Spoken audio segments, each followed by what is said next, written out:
ቤዛ ተቀዳሚ ተከታይ የሌለው አንድ የእግዚአብሔር ልጅ ብቻ ነው። ቤዛ ማለት ትርጉሙ ምትክ ማለት ነው፣ ተውላጥ ማለት ነው፣ ወይም ተለዋጭ ማለት ነው፣ ወይም ተቀያሪ ማለት ነው፣ ወይ ደግሞ ፋንታ ማለት ነው። ቤዛ ማለት ትርጉሙ ይሄ ነው። ቤዛ ኢየሱስ ክርስቶስ ብቻ ነው። አዎ ነው። ሰላም ጤና ይስጥልን ክቡራን እንግዶቻችን፣ እንኳን አደረሳችሁ። ሶሪ ቀደም እንኳን አደረሳችሁ ማለት ባለመቻሌ ላልተወሰነ ጊዜ አዲስ አበባ ላይ አልነበርኩም፣ እዚህ ሀገር አልነበርኩም እና በዛ ምክንያት ነው። የኔው በዓሉ በጣም ጥሩ እንዳለፈ ተስፋ አደርጋለሁ። ወደዚህ ስመለስ ግን ሚዲያ ላይ እየተንቀሳቀሱ ያሉ ነገሮችን እያየው ነበረ። ከዚህ በኋላ ሚዲያ ላይ እንደዚህ የሚወሩ ነገሮች ወይም ደግሞ ማውራት ያለብን ነገሮች አሉ ብዬ ማምናቸውን ሪያክሽን ቪዲዮዎችን እንሰራለን ማለት ነው። እናንተም በውስጥ እንደተለመደው መላክ ትችላላችሁ። እዚህ ላይ ሪያክት አድርግ ማለት ትችላላችሁ። እሰራለሁ። አስፈላጊ ሲሆን ኦንላይን ላይ የተነገሩ የአባቶች ትምህርት መልሶች ከተገኙ እሱን አደርጋለሁ። ካልሆነ ዳይሬክት እኔም መምህራኖችን ኮሚኒኬት እያደረግኩኝ በስልክም በምንም አሉ የሚባሉ ሰዎችን እየጠየቅኩኝ ጀስት ሪያክሽን ቪዲዮዎችን ከዚህ በኋላ እንሰራለን ማለት ነው። እንደ ኒውስ ደስ ያለኝ ነገር እንደዚሁ ሶሻል ሚዲያ ላይ ሲንቀሳቀስ ያየሁት ነገር በኢትዮጵያን ኦርቶዶክስ ተዋሕዶ ቤተክርስቲያን ውስጥ የሚንቀሳቀሱ የሚዲያ አካላትን ቤተክርስቲያኒቱ የ2 ቀን ስልጠና ሰጥታ ነበረ። ሰልጣኞቹም ላይ የተወሰነ ቀንጽ ምንድነው የአቋም መግለጫቸውን አሳይተው ነበር። ከቤተክርስቲያን ጎን በጣም መቆም እንደሚፈልጉ ተናግረዋል። ያ በጣም ይበል የሚያሰኝ ነገር ነው። በጣም ደስ ይላል። እርስ በርስ የማህበራዊ ሚዲያ በተለይ እዚህ ኢትዮጵያን ኦርቶዶክስ ተዋሕዶ ቸርች ላይ የሚሰሩ ሰዎች መገናኘት አለባቸው የሚል የግል እምነት አለኝ። መገናኘት አለባቸው፣ ማውራት አለባቸው፣ ሀሳብ መቀባበል መቻል አለባቸው እና ኮላቦሬት አድርገው መስራት አለባቸው ብዬ አስባለሁ። ብዙ ጊዜ ሀሳቤ ነው እና በጣም ደስ የሚል ነገር ነው። እስኪ ቀድመን አባታችን ቤዛ ማለት ምን ማለት ነው ብለው ያሉትን ከመምህራኖች ጋር እስኪ እናዳምጥ። ፍጡር ቤዛ መሆን አይችልም። ይግባቸው። ቤዛ ማለት ስለሌላ ተላልፎ መሰጠት ማለት ነው። ነይ እምዬ ማርያም ቤዛ ነሽ አሉ ለዓለም። እመቤታችን ቤዛ አይደላችም፣ ቤዛ ልጇ ነው። አትደንግጡ። ሰላም ለእርሱ ይሁን። አባታችን ቡራኪው ትድረሰኝ፣ ጸሎቱም ደግሞ ታግዘኝ። አሁን የተናገሯት ቪዲዮ ላይ እንግዲህ አንዳንድ ሰው የተወሰነ ጥያቄ ስለፈጠረበት ትንሽ ነገር ለመናገር መጣሁኝ። ብፁዕ አባታችንን እንደሰማችኋቸው ምንድን ያሉን? እሳቸው ቤዛ የሚለውን ቃል እንግዲህ ተርጉሞ የጀመሩት በምንድን ነው? ቤዛ ማለት ተላልፎ መሰጠት ማለት ነው የሚል ነገር አስቀምጧል። ትክክል ነው። ይህም ትርጉሙ ነው ቤዛ ለሚለው ቃል። ልክ አንደኛ ጢሞቴዎስ ምዕራፍ 2 ቁጥር 6 ላይ ራሱንም ስለ ሁሉ ቤዛ ሰጠ የሌለ፣ ቤዛ ሲል ራንሰም እንደማለት ነው፣ ክፍያ ማለት ነው። እና ክፍያ ሆኖ ስለ ሁላችን ስለ ኃጢአት ተላልፎ የተሰጠው ጌታችን ኢየሱስ ነው። እና ከዚህ አንጻር ቤዛ የሚለውን ቃል ስንናገር ይህንን እያሰብን ከሆነ ቤዛ የምንለው ብፁዕ አባታችን እንዳሉትም ያው ከጌታችን ውጭ ቤዛ ሊኖር ማንም አይችልም። እመቤታችንም ሌሎች ቅዱሳን መላእክትም ሆኑ ሌሎች ቅዱሳን ሰዎች ይህንን ነገር አላደረጉትም እና ቤዛችን ጌታችን ኢየሱስ ብቻ ነው። ግን ቤዛ የሚለው ቃል ግን ትርጉሙ ደግሞ ይሄ ብቻ አይደለም ብዬ አስባለሁ። ለምሳሌ አባ ጊዮርጊስ ዘጋስጫ በአርጋኑን መጽሐፉ የቀዳሚው ላይ ቤዛ የሚለውን ቃል ምንም እንኳን ለጌታችን በጣም በተደጋጋሚ ቢሰጠውም ይህን በጣም ቢረዳውም እችኑ ቃል ግን ለእመቤታችንም ደግሞ ሰጥቶ አይተናል። ቤዛ የምትለውን ቃል ማለት ነው። የቀዳሚው ላይ ምዕራፍ 1 ላይ ለእመቤታችንም ሰጥቶ አይተናል። መጽሐፍ ቅዱስ ይህንኑ ቤዛ የሚለውን ቃል ለሀብት ሰጥቶት ደግሞ አይተናል። ቤዛ የሚለውን ምንድነው? ሀብት የሰው ነፍስ ቤዛ ነው ይላል መጽሐፈ ምሳሌ ምዕራፍ 13 ቁጥር 8 ላይ። ምሳሌ ምዕራፍ 13 ቁጥር 8 ላይ የሰው ነፍስ ቤዛው ሀብቱ ነው ይላል። የሰው ነፍስ ቤዛው ሀብቱ ነው። ሀብት የነፍስ ቤዛ ነው ማለት በቃ ሀብት ጌታችን ኢየሱስ ነው ማለት ነው? በፍጹም። ቤዛ የምትለው ቃል ለሀብት ተቀጸለች ማለት ኢየሱስ አያደርገውም ሀብትን።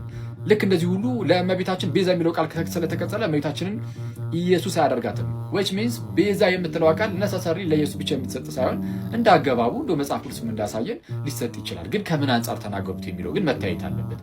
ለምሳሌ መጽሐፈ ምሳሌ ላይ ለሰው ነፍስ ቤዛው ሀብቱ ነው ሲል ምንድነው? ሰው ሀብትን በአግባቡ ከተጠቀመበት ምንድነው ልክ እዛው መጽሐፈ ምሳሌ ላይ የሚናገረው ነገር አለ።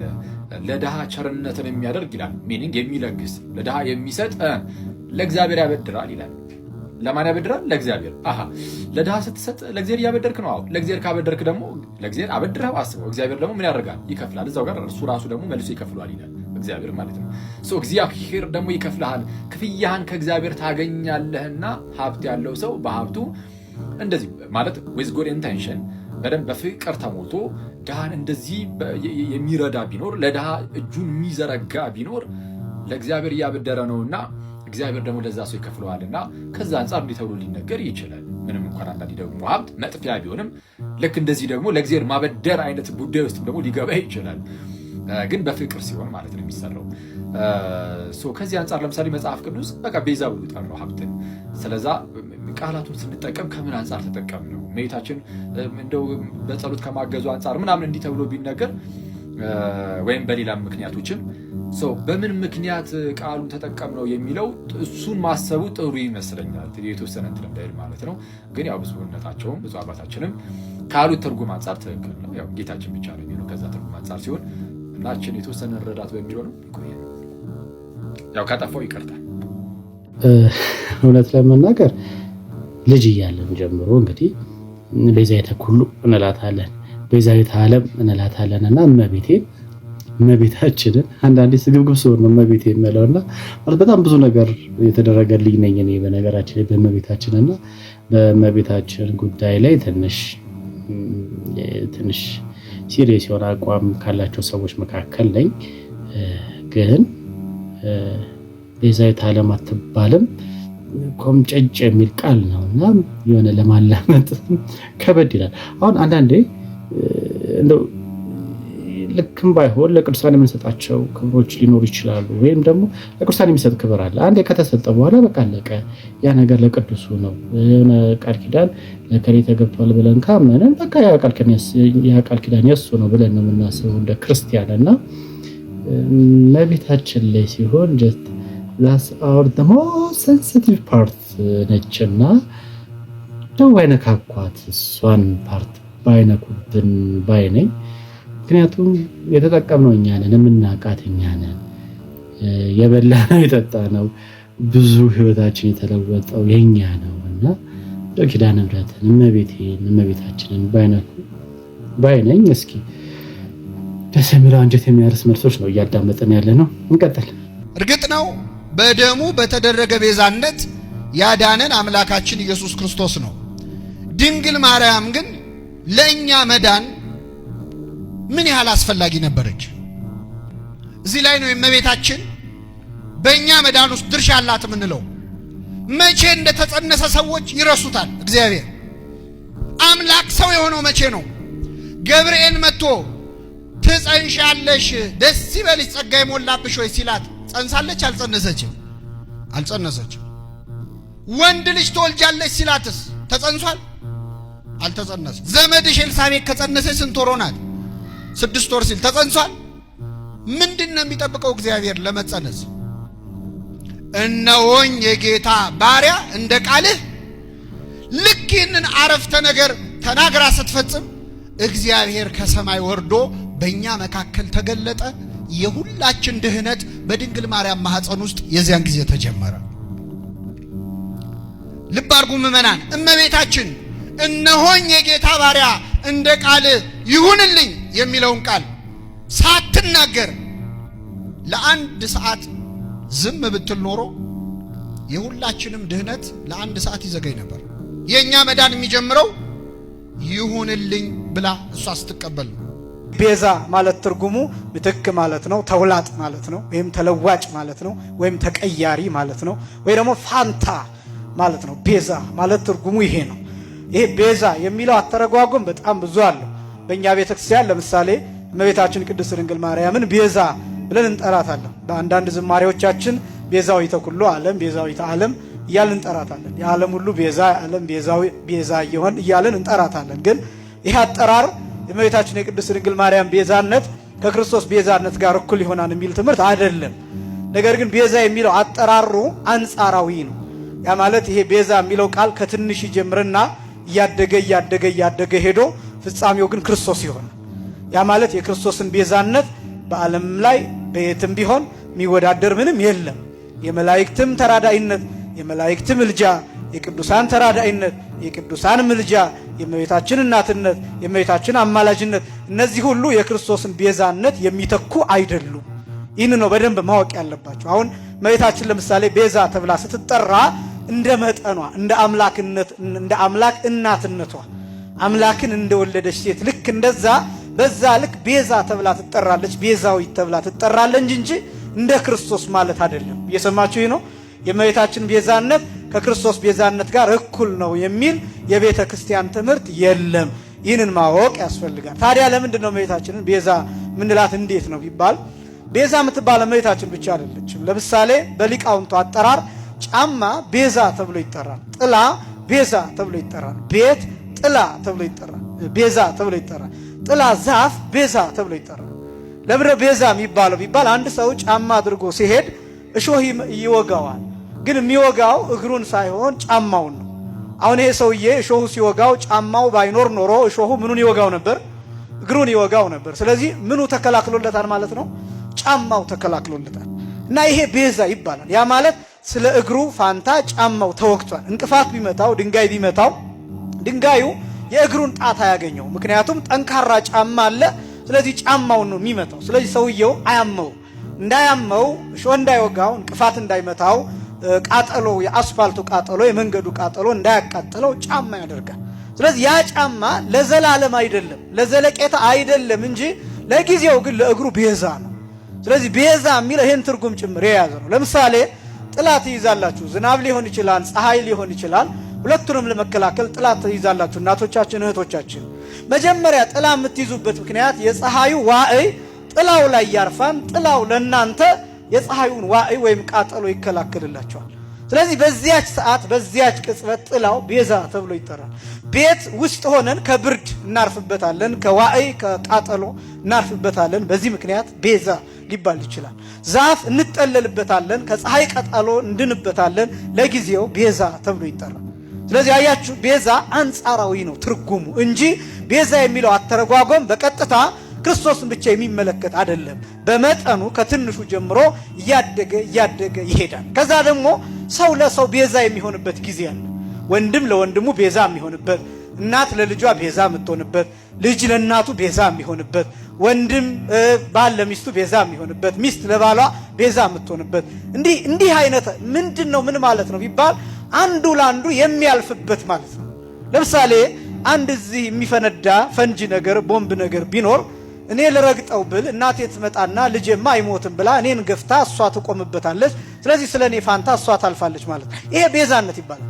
ሐሳቡን ነው የምነግራችሁ። አሁን እነዚህ ነገሮች ሁሉ ከክርስቶስ ቤዛነት ጋር ይወዳደራሉ አይደለም። ግን ቋንቋ ሲተረጎም ቃል ሲተረጎም ከመነሻው መታወቅ ስላለበት ምን ማለት ነው ቤዛ የሚለውን ማወቅ ስለሚገባ ነው። ስለዚህ ቤዛ ማለት ምትክ ማለት ነው፣ ተቀያሪ ማለት ነው። ስለ አንድ ነገር ያለፈ የተለወጠ የተተካ ያንን ለውጦ ቀይሮ ያንን ዋጋ የወሰደ የሞትን ዋጋ የጥፋትን ያንን ወስዶ ያኛው ሰው እንዲተርፍ ያደረገ ማለት ነው። ቤዛ ማለት እሱ ነው። ከዚህ አንጻር እመቤታችን ቅድስት ድንግል ማርያም በእናትነት ቤዛ ሆናለች። ይሄ ማለትን ማለት ነው። እመቤታችን ቅድስት ድንግል ማርያም ለአምላክ እናት ባትሆን ኖሮ ማን እናት መሆን ይችል ነበር? አያችሁ ቤዛነት የሚባል ይሄ ነው። እመቤታችን አሁን ለሴቶች ከዚህ በፊት እንደገለጥኩት በነገረ ማርያም ትምህርታችን የሴትን ታሪክ ቀይራለች። የሴትን ዕዳ እንዲፋቅ አድርጋለች። የሴቶች ታሪክ እንዲለወጥ አድርጋለች። የሴቶች ብቻ ሳይሆን አጠቃላይ የሰዎች ታሪክ እንዲለወጥ አድርጋለች። ተርባለች፣ ተጠምታለች፣ ተሰዳለች። ለምን ተሰደደች? ለምን ተራበች? ለምን ተጠማች ቢባል የሔዋንን ዕዳ ትከፍል ዘንድ፣ የሴቶችን ዕዳ ትከፍል ዘንድ፣ የሰው ልጆችን ዕዳ በተወሰነ መልኩ ትከፍል ዘንድ እመቤታችንን እንደሚገባት የከፈለችው ዋጋ ስላለ ያ ቤዛነት ተብሎ ይጠራል። አንደኛ። ሁለተኛ በምልጃዋ ትጠብቀናለች። በልጇ ፊት መሐር ወልዴ ወተዘከር ኪዳኔ፣ ልጄ ሆይ ማር የሰጠኝን ኪዳን አስብ እያለች በልጇ ፊት ትቆማለች፣ ትማልዳለችና በዚህ ምክንያት ቤዛዊት ተብላ ትጠራለች። ይሄ ምልጃዋ፣ ይሄ ልመናዋ፣ ይሄ ቤዛነቷ ግን ወደ ክርስቶስ ቤዛነት ያቀርባን እንጂ ከክርስቶስ ቤዛነት ጋር እኩል ነው የሚል ትምህርት የለም። በዓለም ላይ የክርስቶስን ቤዛነት ሊወዳደር የሚችል ምንም ነገር የለም። ይሄ ነው የቤተ ክርስቲያኗ ትምህርት ትክክለኛው። ይሄን እንድታውቁት ያስፈልጋል። የእመቤታችን አማላጅነት ከሁላችን ጋር ይሁን። የቅዱሳን አማላጅነት ከሁላችን። ፍጡር ቤዛ መሆን አይችልም። ይግባችሁ። ቤዛ ማለት ስለሌላ ተላልፎ መሰጠት ማለት ነው። ነይ ነይ እምዬ ማርያም ቤዛ ነሽ አሉ ለዓለም። እመቤታችን ቤዛ አይደላችም። ቤዛ ልጇ ነው። አትደንግጡ። ቤዛ ልጇ ነው። ነይ ነይ ቤዛ ነሽ አሉ ለዓለም ተብሎ አይሰበክም። ቤዛ ተቀዳሚ ተከታይ የሌለው አንድ የእግዚአብሔር ልጅ ብቻ ነው። መጽሐፍ ቅዱስ አውጡ ዕብራውያን ምዕራፍ 9 ቁጥር 11 ላይ ምዕራፍ 9 ቁጥር 11 ላይ ምን ይላል? ነገር ግን ክርስቶስ መጣ ዘንድ ላለው መልካም ነገር ሊቀ ካህናት ሆኖ በምትበልጠውና በምትሻለው በእጆችም ባልተሰራች ማለት ለዚህ ፍጥረት ባልሆነች ድንኳን ፈጽሞ ወደ ቅድስ በገዛ ደሙ የዘላለም ቤዛነትን አግኝቶ በገዛ ደሙ ገባ እንጂ በፍየሎችና በኮርማዎች አይደለም። በፍየሎች በኮርማዎች አይደለም። ሚካኤል ቤዛ መሆን አይችልም። ገብርኤል ቤዛ አልሆነም። አብርሃም ቤዛ አልሆነም። የትኛውን ፍጡር ቤዛ አልሆነም። ለዘላለሙ ልጇ ነው ቤዛ። የእመቤታችን የቅድስት ድንግል ማርያም ልጇ የዓለም ቤዛ፣ የዓለም መድኃኒት፣ ለዓለም የተከፈለ ዕዳ በቀራንዮ ላይ የሞትና የኃጢአት መድኃኒት ሆኖ ለኛ የተሰጠ ልብ በሉ። ስለዚህ የዘላለም ቤዛነትን አግኝቶ አንድ ጊዜ ፈጽሞ ነው የሚለው። ስንት ጊዜ ይላል? አንድ ጊዜ ፈጽሞ በገዛ ደሙ ገባ እንጂ በፍየሎችና በኮርማዎች አይደለም። አንድ ጊዜ ፈጽሞ በዛሬው ዕለት በዕለተ ዓርብ የከፈለው ቤዛነት ለዘላለሙ ሲያድንና ሲምር ይኖራል። አሁን በእኛ ቤትም ሆነ በሌላ ቦታ እንደ ትልቅ መከራከሪያ ሆኖ ብዙ ጊዜ ጭቅጭቅ የሚደረግበት ሮሜ የፈረደበት ሮሜ 8:34 ምን የሚያከራክር ነገር አለው? መጽሐፍ ቅዱስ የሚያከራክር ነገር የለም እኮ። አባ እስራኤሎም ውስጥ በዘያምሩ ይገብሩ አባቶ የሚያደርጉትን አያውቁምና ይቅር በላቸው። ሉቃስ 23 ቁጥር 34 ላይ ይሄ የተናገረው ይቅርታና የምልጃ ቃል ለዘላለሙ ሲያድን ይኖራል። እግዚአብሔር አንድ ጊዜ ይናገራል።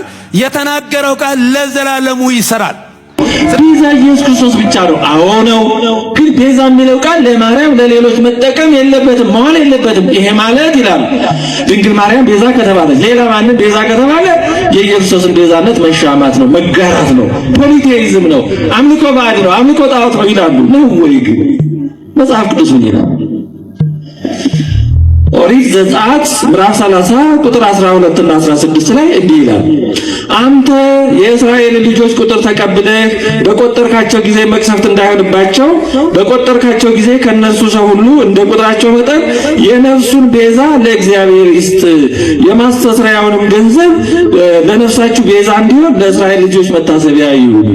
እንግዲህ ታሪኩ ብዙ አለው ከጀርባ። ወደዛ ማብራሪያ ከገባው ብዙ ጊዜ ያልክ ያ ቤዛ የተባለው ምንድነው? እስራኤላውያን የሚያወጡት ገንዘብ መዋጮ ማለት ነው። ያ ገንዘብ የማስተስሪያው ገንዘብ ቤዛ ተብሏል። ይሄ ማለት ይሄ ቤዛ ሰውን ከሞት ያድናል እንደ እግዚአብሔር ያለ ነው ማለት ግን አይደለም። ምሳሌ 21:18 ላይ ኃጥእ የጻድቅ ቤዛ ነው። ኃጥእ የጻድቅ ምንድነው አለ? ቤዛ ነው። ይሄ ማለት ኃጥእ ስጋውን ቆርሶ ደሙን አፍሶ ከሲኦል ያድነዋል ማለት ነው አይደለም። እንደዚህ ያለ ረዳት ጤነኛ ሰው አይኖርም። አግባባል ኮንቴክስት አውት አንድ ቃል ለብዙ ነገር ጥቅም ላይ ሊሆን ይችላል። ኃጥእ የጻድቅ ቤዛ ነው ካለ በኋላ ቀጥሎ እዛው በደለኛ የቅን ሰው ቤዛ ነው። በደለኛው የቅን ሰው ቤዛ ነው ይላል። ይቀጥላል። ትንቢተ ኢሳይያስ ምዕራፍ 43 ቁጥር 3 ላይ እግዚአብሔር እንዲህ ይላል፣ እኔ የእስራኤል ቅዱስ አምላክ እግዚአብሔር መድኃኒት ነኝ፣ ግብፅን ለአንተ ቤዛ አድርጌ ሰጥቻለሁ። ግብፅን ለእስራኤል ምን አድርጌ ሰጥቻለሁ አለ? ቤዛ አድርጌ ሰጥቻለሁ። ታዲያ ግብፅ ለእስራኤል ቤዛ ነው ማለት ልክ በኢየሱስ ክርስቶስ እንደሆነው ከሞት ያድናል፣ ገነትን ይከፍታሉ ግብፃውያን ማለት ነው አይደለም። ለራሳቸውም እንደዛ ነው። ግልጽ ነው አይደለም ሐሳቡ።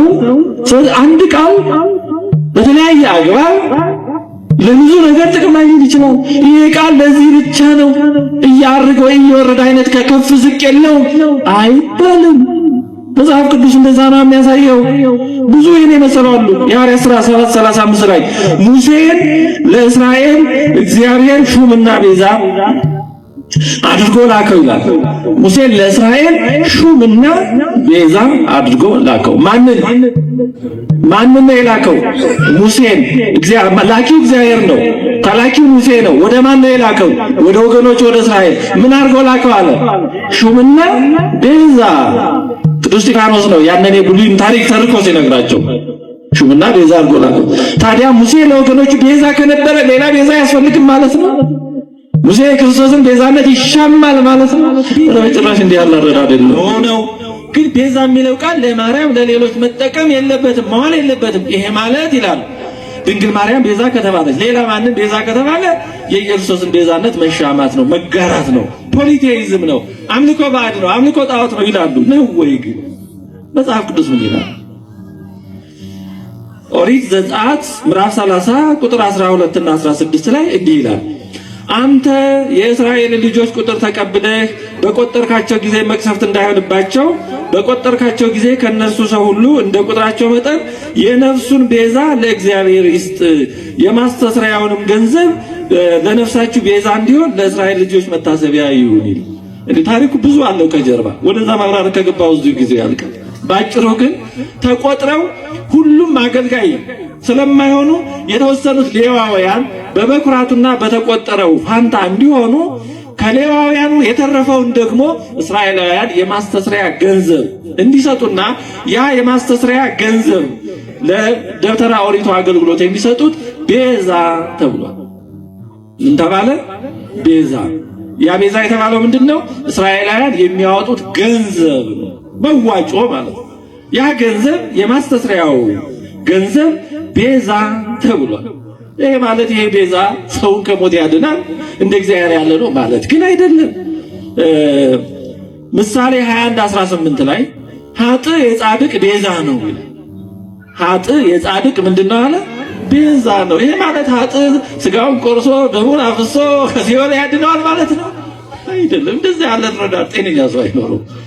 ግን አግባባል፣ ኮንቴክስት አውት አንድ ቃል ለብዙ ነገር ጥቅም ላይ ሊሆን ይችላል። ኃጥእ የጻድቅ ቤዛ ነው ካለ በኋላ ቀጥሎ እዛው በደለኛም የቅን ሰው ቤዛ ነው፣ በደለኛም የቅን ሰው ቤዛ ነው ይላል። ስለዚህ እመቤታችን ማርያም መድኃኒት መባል የለበትም፣ ቤዛ መባል የለባትም። ይሄ ማለት አምልኮ ባዕድ ነው እያሉ በእውነቱ እንደው ባልተገራ አንደበት ለምስጋና እንኳን ብቁ ባልሆነ አንደበት ለስድብና ለነቀፌታ አንደበታቸውን የሚከፍቱ ሰዎች መጀመሪያ ይሄን መመለስ አለባቸው። አሃ ይሄው ጽፋችኋል፣ ተናግራችኋል፣ ቤዛ ማንም አይባልም፣ መድኃኒት ማንም አይባልም ብላችኋል። ስለዚህ መጽሐፍ ቅዱስ ደግሞ ብዙ ነገር ቤዛ እያለን የማስተስሪያ ገንዘቡን ቤዛ ነው፣ ጻድቅን የኃጥእ ቤዛ ነው፣ ይቀጥላል። ታዲያ ለምን ቤዛ አለው? ይሄን መልሱ ብሎ እዛ ማቆም ያስፈልጋል እንጂ እብድን እኮ ካላሰሩት እኮ አስቸጋሪ ብዙ ነገር ያጠፋል። ለሰሪያው ግን የእግዚአብሔር ቃል ያ ተሸክመነዋል የሚሉትን ይሄን መልስ ቃሉ ከምንም በላይ ያስራቸዋል። መልስ አይኖራቸውማ ካላችሁ ያምጡ። ይቀጥላል። ትንቢተ ኢሳይያስ ምዕራፍ 43 ቁጥር 3 ላይ እግዚአብሔር እንዲህ ይላል፣ እኔ የእስራኤል ቅዱስ አምላክ እግዚአብሔር መድኃኒት ነኝ፣ ግብፅን ለአንተ ቤዛ አድርጌ ሰጥቻለሁ። ግብፅን ለእስራኤል ምን አድርጌ ሰጥቻለሁ አለ? ቤዛ አድርጌ ሰጥቻለሁ። ታዲያ ግብፅ ለእስራኤል ቤዛ ነው ማለት ልክ በኢየሱስ ክርስቶስ እንደሆነው ከሞት ያድናል፣ ገነትን ይከፍታሉ ግብፃውያን ማለት ነው አይደለም። ለራሳቸውም እንደዛ አልሆኑ። ግልጽ ነው አይደለም ሐሳቡ።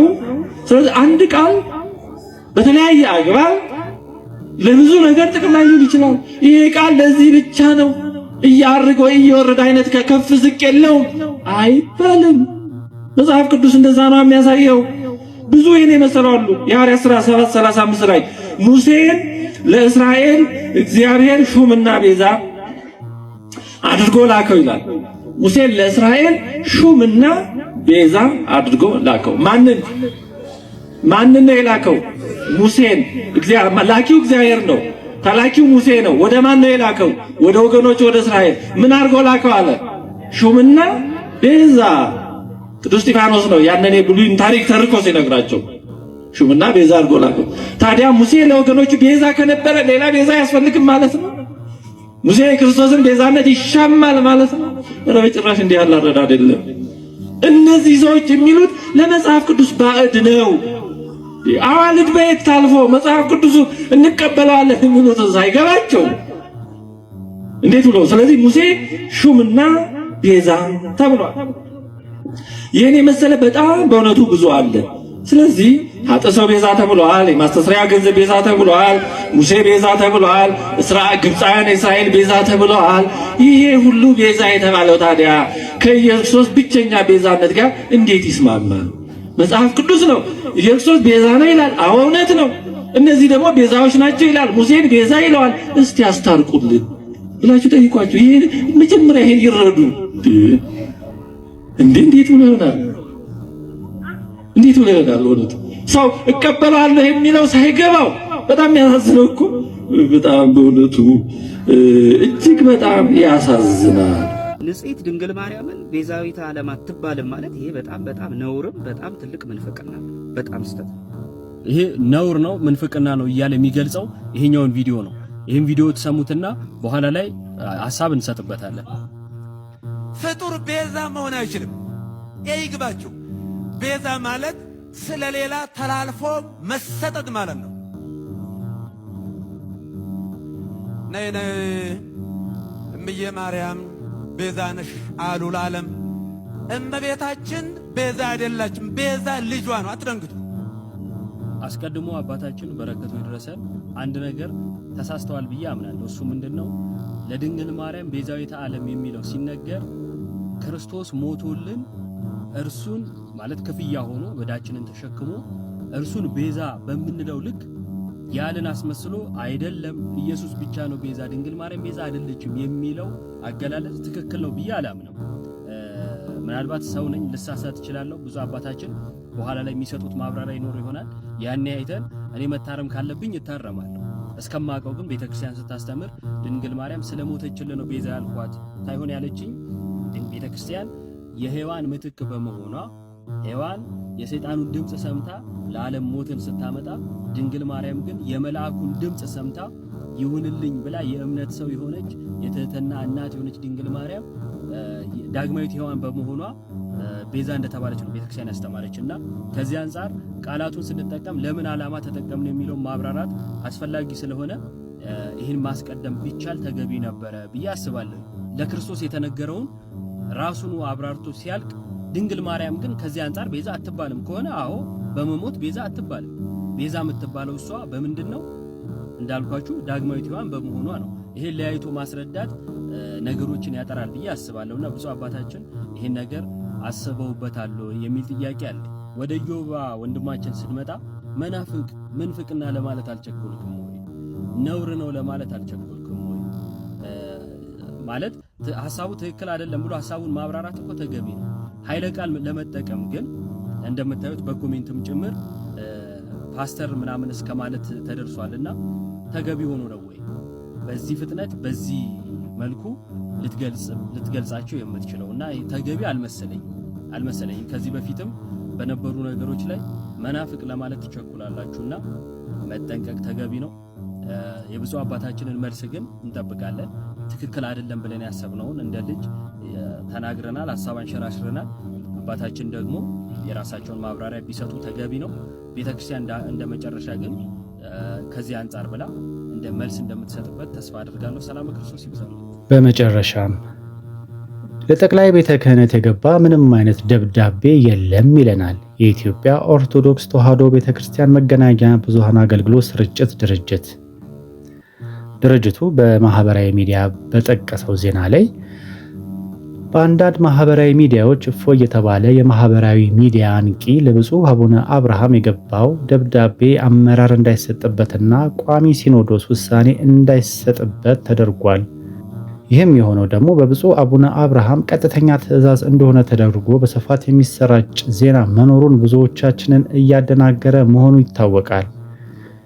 ይሁንና ቋሚ ሲኖዶስም ሆነ ወደ ብፁዕ አቡነ አብርሃም እፎይ የተባለ የማህበራዊ ሚዲያ አንቂ በተመለከተ በአካል ቀርቦ ምንም አይነት ማመልከቻ ያስገባ አካል አለመኖሩንና በማህበራዊ ሚዲያ በዚህ ዙሪያ ብፁዕ አቡነ አብርሃምን መሰረት በማድረግ የሚተላለፈው ዘገባ ፍጹም ሐሰተኛና መሰረተ ቢስ መሆኑን እየጠቆመን እውነትነት የሌለው መረጃ በማሰራጨት የብፁዕ አባታችንን ስም ለማጥፋትና መልካም ስማቸውን ለማጠልሸት የሚደረግ ሙከራ ሁሉ ተቀባይነት የሌለውና ሐሰት ስለሆነ ምዕመናት ሐሰተኛ ማስረጃን በማሰራጨት ሊያደናግሩ ከሚፈልጉ አካላት ራሳቸውን እንዲጠብቁ ለማሳሰብ እንወዳለን ይለናል የኢትዮጵያ ኦርቶዶክስ ተዋሕዶ ቤተክርስቲያን መንበረ ፓትርያርክ ጠቅላይ ጽሕፈት ቤት አዲስ አበባ።